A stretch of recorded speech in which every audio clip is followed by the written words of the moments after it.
নমস্কার। আজকের আলোচনা প্রথম ইং শিখ যুদ্ধ, যেটা সংগঠিত হয়েছিল 1845 থেকে 46। আমরা সকলেই জানি রঞ্জিত সিংয়ের মৃত্যু হয় 1839 খ্রিস্টাব্দে। তার মৃত্যুর পর সিংহাসনের উত্তরাধিকার নিয়ে তার দুই পুত্র খড়গ সিং ও শের সিংয়ের মধ্যে দ্বন্দ্ব হয়েছিল এবং শিখ দরবারও এই দুই ভাইয়ের পক্ষে যোগদান করেছিল। শেষ পর্যন্ত তার জ্যেষ্ঠ পুত্র খড়গ সিং সিংহাসনে বসেন, কিন্তু তিনি ছিলেন অহিফেন সেবী, ইন্দ্রিয়শক্ত, অযোগ্য। কিন্তু তার পুত্র নহনেহাল সিংহ ছিলেন প্রতিভাধর। তাই তিনি তার পিতাকে বন্দী করে সুষ্ঠুভাবে প্রশাসন চালান, রাজ্যে এক প্রকার স্থিতিশীলতা আনতে সক্ষম হন। 1840 খ্রিস্টাব্দে খড়গ সিংয়ের মৃত্যুর পর তার পরের দিনে এক দুর্ঘটনায় নহনওয়াল সিং তার পুত্র মারা যান।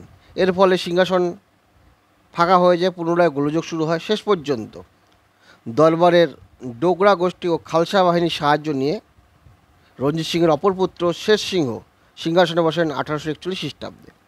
তার রাজত্বকালে সারা রাজ্য ধরে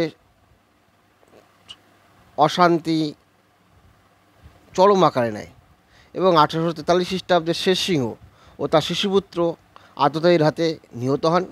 শিখ রাজ্যে আবার চরমতর নৈরাজ্য দেখা যায়। উপযুক্ত নেতার অভাবে খালসা বাহিনী রাজ্যের সর্বসর্বা হয়ে ওঠেন।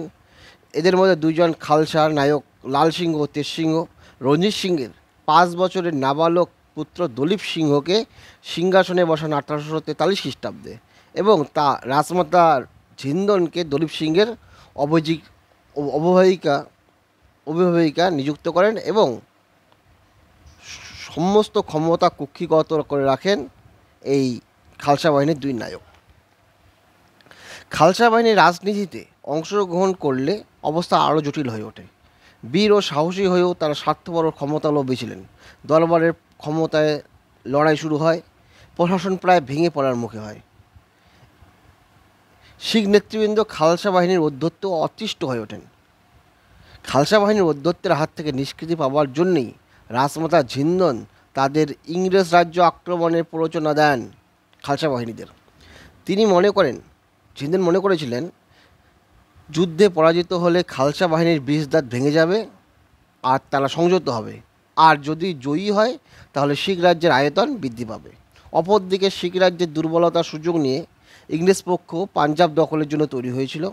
1840 ও 43 খ্রিস্টাব্দে যথাক্রমে ইংরেজ গভর্নর অকল্যান্ড ও এলেনবরা পাঞ্জাব দখল সম্পর্কে মন্তব্যই তার প্রমাণ পাওয়া যায়। 1840 খ্রিস্টাব্দে লর্ড অকল্যান্ড বলেন, পাঞ্জাব জয়ের জন্য কোম্পানির সেনাবাহিনী ও কর্মচারীরা অধীর হইয়া উঠেছে। 1843 খ্রিস্টাব্দে এলেনবরা বলেন, পাঞ্জাব অধিকার আসন্ন। আফগান যুদ্ধে শোচনীয় ব্যর্থতার পর মর্যাদা রক্ষার তাগিদে ইংরেজদের পাঞ্জাব জয় খুবই অপরিহার্য বা অনিবার্য ছিল। এই সময় লর্ড হার্ডিংস 1844 থেকে 48 শতদ্রু নদীর পূর্ব তীরস্থ দুর্গগুলি ইংরেজ সৈন্যের সংখ্যা বৃদ্ধি করেন। সেখানে তাদের নিয়মিত কুচকাওয়াজ শুরু করেন। শতদ্রুর উপর সেতু নির্মাণ শুরু হয়।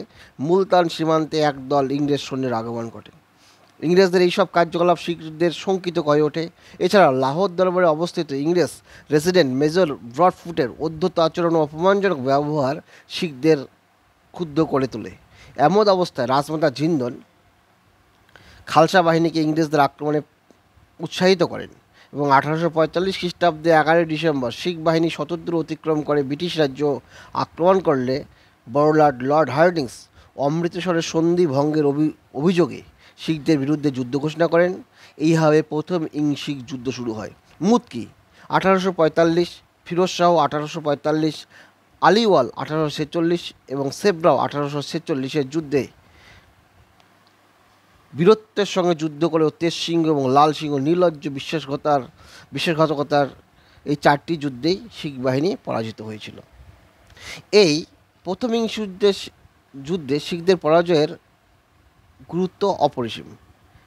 বিজয়ী সেনাদল লাহোর দখল করলে শিখরা অপমানজনক লাহোরের সন্ধি মার্চ 1846 খ্রিস্টাব্দে স্বাক্ষরবদ্ধ হয়। এই সন্ধির শর্তাবলী হল শতদ্রু ও বিপাশা নদীর মধ্যবর্তী জলন্ধর ও দোয়াফ এবং শতদ্রু নদীর দক্ষিণস্থ সকল ভূভাগ ইংরেজদের হাতে চলে যায়। ক্ষতিপূরণ হিসাবে শিখদের 1.5 কোটি টাকা দিতে হবে, কিন্তু তাদের এত টাকা দেওয়ার সামর্থ্য না থাকায় তারা কাশ্মীর রাজ্যটি ইংরেজদের ছেড়ে দেয়। শিখ সৈন্যের সংখ্যা হ্রাস করা হয়। লাহোরে একজন ইংরেজ প্রেসিডেন্ট রাখার ব্যবস্থা করা হয়। পরে অমৃতসরের চুক্তি মার্চ 1846 খ্রিস্টাব্দের দ্বারা কোম্পানি 10 লক্ষ টাকার বিনিময়ে কাশ্মীর রাজ্যটি জম্মুর ডোগরা সর্দার ও লাহোর দরবারের অন্যতম প্রধান সদস্য গোলাপ সিংহকে বিক্রি করেন। এই ঘটনায় লাহোর দরবারে তীব্র প্রতিক্রিয়া দেখা দেয়। ইংরেজ ঐতিহাসিক কানিংহাম এর মতে এই ব্যবস্থা ইংরেজদের সুনাম ও মহত্বের সঙ্গে সামঞ্জস্যহীন ছিল। ওই বছরেই 16 ডিসেম্বর শিখদের সঙ্গে ইংরেজদের লাহোরের দ্বিতীয় সন্ধি স্বাক্ষরিত হয়েছিল। এই সন্ধির শর্তাবলীগুলো হলো ব্রিটিশ রেসিডেন্টের নিয়ন্ত্রণাধীন 8 জন শিখ নেতাকে নিয়ে গঠিত একটি পরিষদের হাতে শিখ রাজ্যে শাসনভার দেওয়া অর্পিত হয়। লাহোরে একদল ইংরেজ সেনা রাখার ব্যবস্থা করা হয় এবং তার আয় ব্যয়ের জন্য শিখ সরকার বার্ষিক 22 লক্ষ টাকা দিয়ে সম্মত হয়। বলা বাহুল্য এর ফলে শিখ রাজ্য কার্যত ব্রিটিশ শাসনেই প্রবর্তিত হয়েছিল। ইংরেজ রেসিডেন্ট স্যার হেনরি লরেন্স এই রাজ্যের প্রকৃত ক্ষমতার নিয়ামকে পরিণত হয়েছিলেন।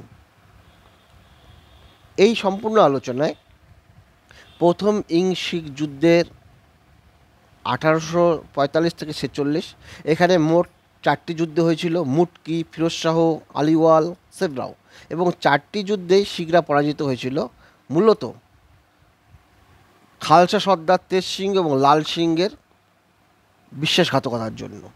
এবং তার প্রেক্ষাপটে ইংরেজদের সঙ্গে লাহোরের প্রথম সন্ধি এবং দ্বিতীয় সন্ধি স্বাক্ষরিত হয়েছিল।